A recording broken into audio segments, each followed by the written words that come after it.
Hello mga kaisla, so nandito na kami ngayon sa aming bayan, sa bayan ng Cagayan Silio.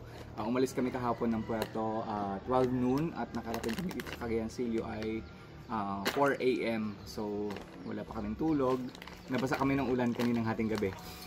So iso-surprise natin si nanay. Actually si nanay galing na dito kila Manang Mingkay dahil sinabi ni kuya nung pagsundo sa amin na hindi daw kami nakasama dun sa bangka. So galit na galit siya. Sabi niya ipopostpone daw yung birthday celebration ni tatay.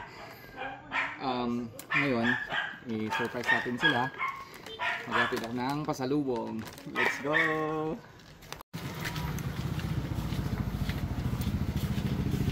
Opo! Tao po! Tao po! Tao po!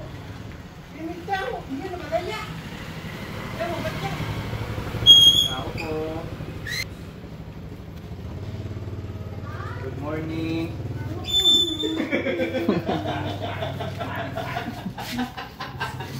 Good morning.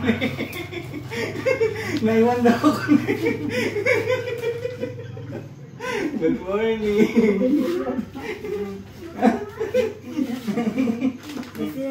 Bata ko may isang sabi na birthday, hindi kailangan. I-postpone yung birthday celebration ni tatay.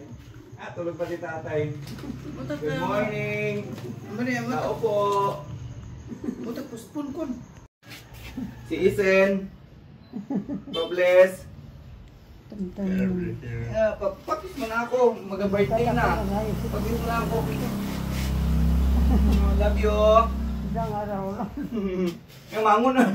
Manang. Mangon na. Yan na, ako akong bibita. Kadiskuburan to. Naiyak si nanay. Kala mo naiwan? Kala ko. Umuyaw. Postpone kayo mo. So ganyan mga kaisla, sobrang saya nila pag umuwi ako dito sa Cagayan Silio kasi nabibihira lang yung okasyon na ako yung birthday nilang dalawa talaga, inuuwian ko sila. So exact opposite yan kapag ako naman ay paalis. Umiiyak din sila kasi nalulungkot sila. So maraming salamat sa panonood. Paalam!